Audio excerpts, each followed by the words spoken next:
Бәріңе сәлем достар. Бүгін біз 6 сыныптың қазақ тілінің 9 тарауының 4 параграфын өтетін боламыз.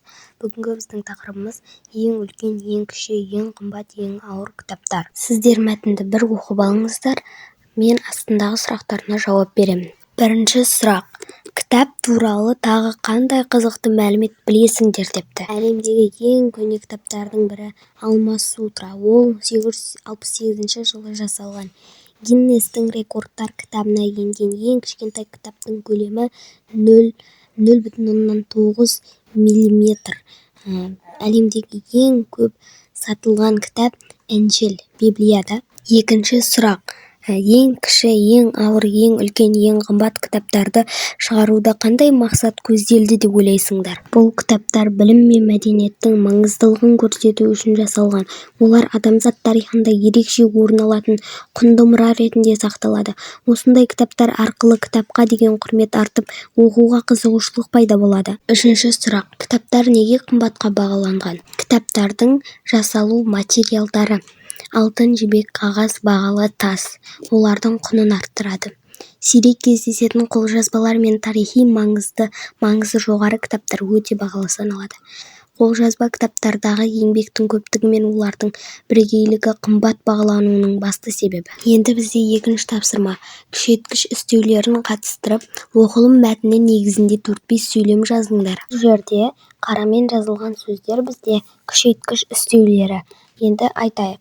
Кітап аса құнды қазына. Әлемдегі ең үлкен кітаптың көлемі өте үлкен екен. Ең қымбат кітаптың әрбір беті мүлдем ерекше жасалған. Біз кітап оқудан ешқашан жалықпауымыз керек. Білім алу нағыз байлық. Үшінші тапсырма. Берілген ойды түсініп оқыңдар депті. Бұл жерде бізге тапсырма берілмеген. Сіздер осыны түсініп, әдемілеп оқып аласыздар. Керек жоқ бізге. Төртінші тапсырма.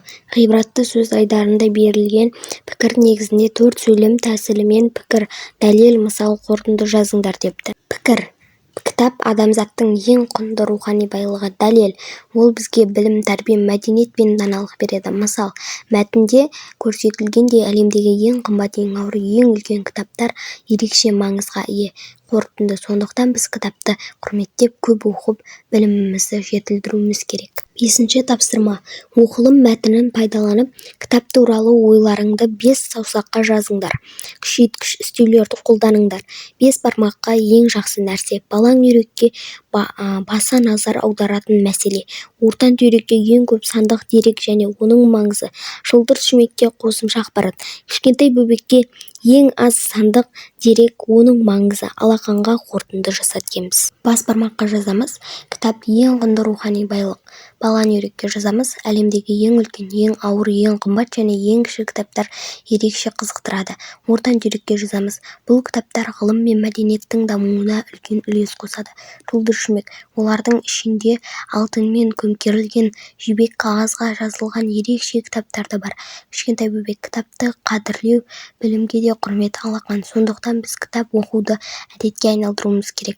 Достар, осымен менің видеом аяқталды. Сау болыңыздар. Мені 1000 подписчикке жеткізіп тастайық.